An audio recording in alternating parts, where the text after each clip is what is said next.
আজকে রান্না করে ফেললাম গরম গরম পোলাও সাথে আলুর দম।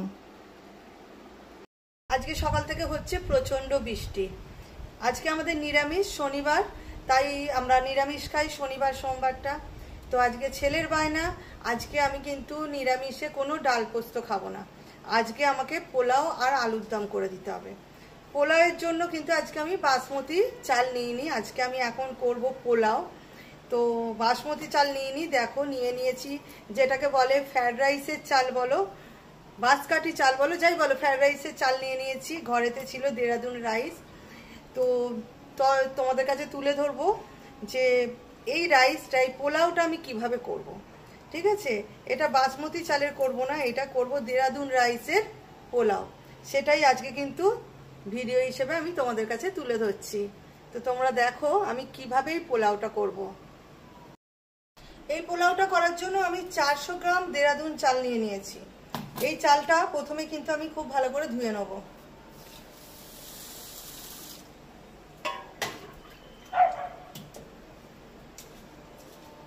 চালটা খুব ভালো করে জলেতে কিন্তু আমি আগে ধুয়ে নেব। আর চালটা আমি যেহেতু 400 গ্রাম নিয়েছি, এই বাটি মেপে নিয়েছি। তো এই পোলাওটা যখন হবে ওই বাটি মেপেই কিন্তু জল নিতে হবে। যতটা চাল নিয়েছি সেটা ডবল করে জল নিতে হবে। তো চলো চালটা ভালো করে আগে ধুয়ে নেওয়া হলো।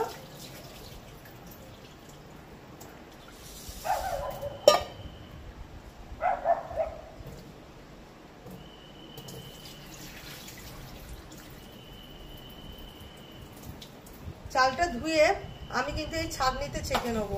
এই ছাঁকনিতে ছেঁকে নিলে জলটা ভালোভাবে বেরিয়ে যাবে।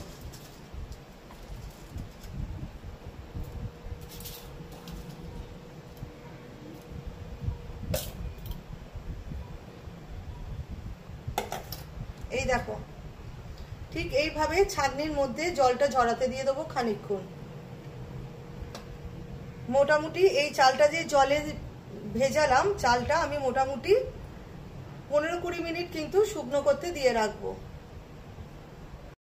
চালটা খানিকক্ষণ ধুয়ে জল ঝরিয়ে নেওয়ার পর চালটা আমি এই থালার মধ্যে মিলে দিচ্ছি। এবার এই চালটা যে থালার মধ্যে মিলে দিলাম, এই চালটা কিন্তু আমি একটু পাখার হাওয়ায় 10 মিনিট বসিয়ে রাখবো, তাহলে ঝরঝরে হয়ে যাবে। তোমাদের দেখিয়ে দিই, চালটা দেখো পুরো সরসরে হয়ে গেছে। এই দেখো, একটু মিলে রেখে দিয়েছিলাম। এবার এই চালেতে কি কি দিচ্ছি দেখো। প্রথমে দিয়ে দিচ্ছি আদা বাটা। আদা বাটা দিলাম। এতে দিয়ে দেব ঘি, 2 চামচ ঘি দেবো।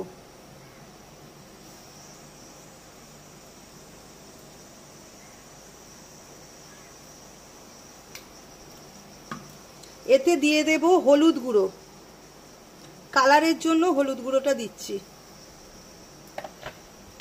আর এতে দেব মিষ্টি। এটা কিন্তু যেহেতু মিষ্টি মিষ্টি করে খায়, পোলাও মানে মিষ্টি মিষ্টি, রাইসই বলো পোলাও বলো, মিষ্টি মিষ্টি খেতে ভালো লাগে, তাই একটু চিনির পরিমাণটা কিন্তু আমি বেশিই দিচ্ছি। কেন আমার চালটাও যথেষ্ট পরিমাণে বেশি, তাই চিনিটা একটু বেশি দিলাম। এবার এই সমস্ত কিন্তু মাখিয়ে নেব। আমি হাতে করেই মাখিয়ে নিচ্ছি, চামচটা ছোট, এতে মাখানো যাচ্ছে না। এই দেখো, ঠিক এইভাবে কিন্তু আমি কিন্তু এটা মাখিয়ে 10টা মিনিট রেখে দেবো আমি। দেখো খুব সুন্দর করে কিন্তু এইভাবে জমিয়ে মাখিয়ে নিতে হবে। এই পোলাওটা কিন্তু ছোট বড় সকলেরই খুব প্রিয়, তাই নাকি বাড়িতে? তো এবার দেখো আমি মাখিয়ে রেখে দিলাম, এটা খুব সুন্দর করে মাখিয়ে রেখে দিলাম। এইভাবে মাখিয়ে 10টা মিনিট কিন্তু রেখে দিতে হবে। এতে আর একটা জিনিস অ্যাড করা হয়নি, যেটা আমি ভুলে গিয়েছিলাম, সেটা হলো আন্দাজ মতো লবণ। লবণটা খুব বেশি দেবে না, আন্দাজ মতো দেবে, নাহলে কিন্তু আবার নুন হয়ে যেতে পারে। ঠিক আছে, অল্প একটু নুন দিয়ে দিলাম, দিয়ে এবার এটা একসাথে মাখিয়ে নিলাম। সব কিছু তো কি মাখিয়েছি তোমাদেরকে দেখিয়ে দিয়েছি, শুধু লবণটা মাখানো একটু বাকি ছিল, লবণটা মাখিয়ে দিলাম, দিয়ে এবার এটা খানিকক্ষণ রেখে দেবো। দেখিয়ে দিই পোলাওটা কিভাবে করব। কড়া গরম করতে বসিয়ে তাতে দিয়ে দিয়েছি খানিকটা ঘি।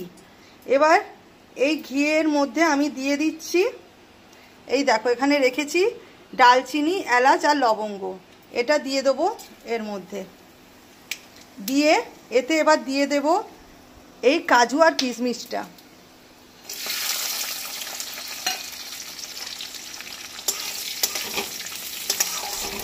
এই কাজু আর কিশমিশটাকে একটু ভালো করে আগে লাল লাল করে ভেজে নেব।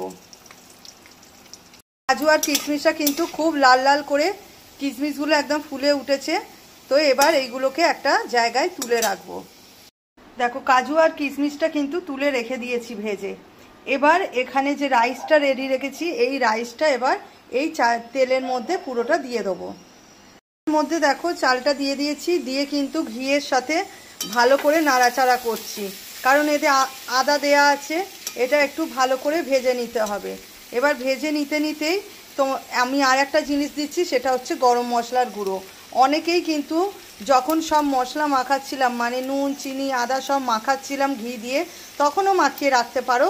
আমি কিন্তু গরম মশলার গুঁড়োটা কিন্তু এখন দিলাম, ঠিক আছে। এবার আমি এটা খুব ভালোভাবে নাড়াচাড়া করে নিচ্ছি, একটু অল্প সময়ক্ষণ নাড়াচাড়া করে নিয়ে তারপর এতে জল দেবো।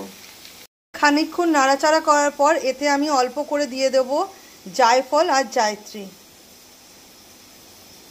আর দিয়ে দেবো কাজু আর কিশমিশ। এবার এটা মিক্সড করে নিলাম। এটা যেমন একদিকে খুব ভালো করে মিক্সড করা হচ্ছে, খুব ভালো করে মিক্সড করতে হবে এবং ভালোভাবে নেড়ে ভেজে নিতে হবে, তেমনি এখানে বাটিতে নিয়ে নিয়েছি জল। এই যে মাপটা নিয়েছি, এই মাপেই আমি চাল নিয়েছিলাম, তাই এই জলটা নিয়েছি। এরকম আর একবার জল নেব, নিয়ে আমি এই কড়ার মধ্যে কিন্তু দিয়ে দেবো। দেখো এবার আমি এর ওপরে দিয়ে দেবো জল।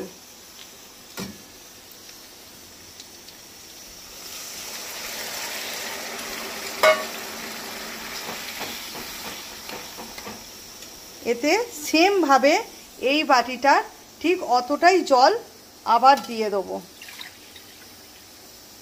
এই দেখো একদম মাপ, যা চাল নিয়েছি সেটা ডবল জল দিলাম।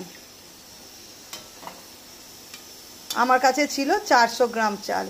তো চলো এটা এবার একটু ফুটতে দেবো। দেখো চালটা কিন্তু এখনো ফুটছে, আমি ঢাকাটা খুলে একবার নেড়ে দিলাম। এটা খুব বেশি হলে আর 2 মিনিট হবে, হলে কিন্তু কমপ্লিট হয়ে যাবে, তাই এতে আবার চাপাটা দিয়ে দিলাম। থেকে নামিয়ে ফেলেছি একদম ঝরঝরে সুন্দরভাবে পোলাও। এই দেখো একদম ঝরঝরে হয়েছে, সুন্দর হয়েছে। তোমাদের যদি রেসিপিটা ভালো লেগে থাকে অতি অবশ্যই তোমরা বাড়িতে করে খাও। তো এটা কিন্তু বাসমতি রাইসের নয়, গোবিন্দভোগ চালের নয়। তো আমি তোমাদের কাছে এটা তুলে ধরলাম, এই পোলাওটা আমি কিভাবে বাড়িতে বানালাম, আর তার সাথে বানিয়ে নিয়েছি কষা কষা আলুর দম। তো বুঝতেই পারছো জমে যাবে। আর ঠিক এইভাবেই পোলাওটা তোমরা বাড়িতে বানিয়ে নিও। ভালো লাগলে একটা লাইক, কমেন্ট, শেয়ার করে দিও।